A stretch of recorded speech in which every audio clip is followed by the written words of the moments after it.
She played outside and I read everything in sight. My mom tried to mitigate these differences by making us play different sports, so there was nothing to argue about. So she ran cross country, I did gymnastics, I played field hockey, and Emily played softball. And it just existed like that for a long time. At the same time, I don't want you to get the wrong idea. This is not a yin and yang situation. This was more like olive oil and vinegar, on heels and alcohol, black hat, white dress kind of situation. It was not a good thing. But that started to change when we were in high school. Two things happened. The first is that I totaled a car we were in 3 weeks after my 16th birthday and almost killed us both.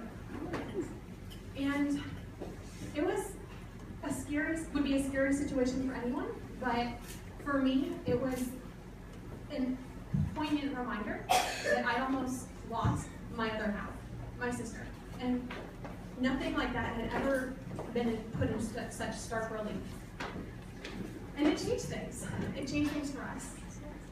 The second thing was a little bit happier. We, for the first time, were forced to do something together. My mom made us play Run Run Cross Team. And, originally, of course, like all things, it was mine. But Emily was really, really good. And we were even better together, better than either one of us was on our own. And it was for the first time that we saw that this was something that we both enjoyed and could enjoy together. And we reaped the rewards of that for a long time, too. And so, in the next few years, things started to change. We went on a trip to Yellowstone together, and we loved it. Emily studied abroad, and eventually I did too. She helped Michael plan the sweetest birthday surprise for me, and has been doing things like that ever since. She visited me during my first year in college, and then eventually came to UNC on her own. And sometimes during that period, Elizabeth joined the mix, and then there were three.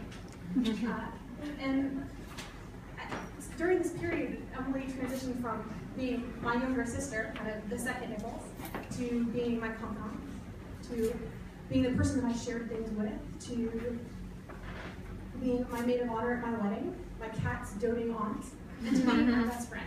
And that's something that has stuck with me since.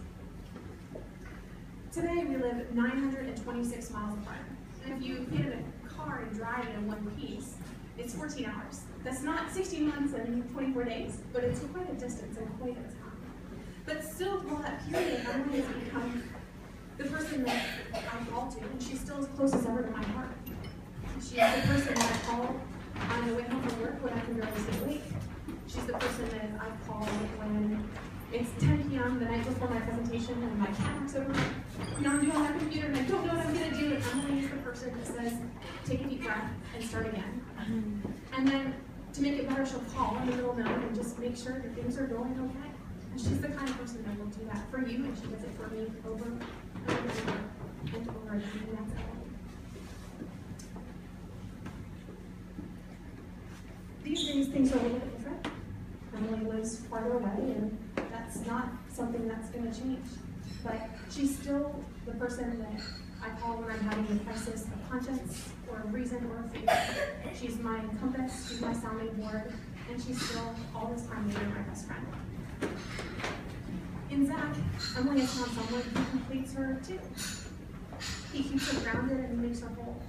And I know that it's traditionally the father of the bride who gives his daughter away, but I think that in some way, Elizabeth and I have to give you away too. Because we know that you found somebody who does for you what you have done for us all these years. Who completes you and who can make you whole and who can be there for you every single second of the day for us. And so for that, I think that I ask that he take care of Emily, and I know that you will be wonderful together and the rest of the people. So I ask you to raise your glass to Zach, and the woman who is his best friend.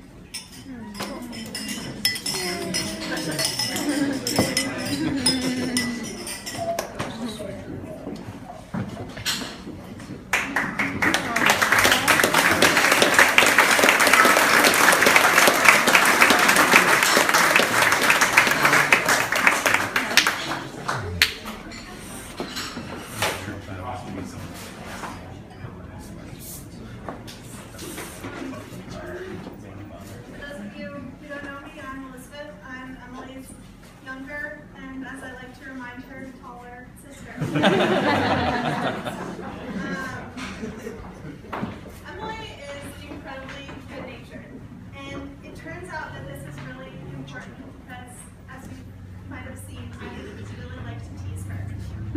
I give her a hard time for asking for extra bacon in dishes that don't actually come with bacon in the first place. I roll my eyes, but I can't help but laugh when Emily tells a joke, laughs at it, and then between gasping breaths tells me I cracked myself up. Whenever Emily's driving, I dramatically make us leave 10 minutes early because Emily camps out 5 miles per hour below the speed limit. I give her a hard time for being so politically correct all the time.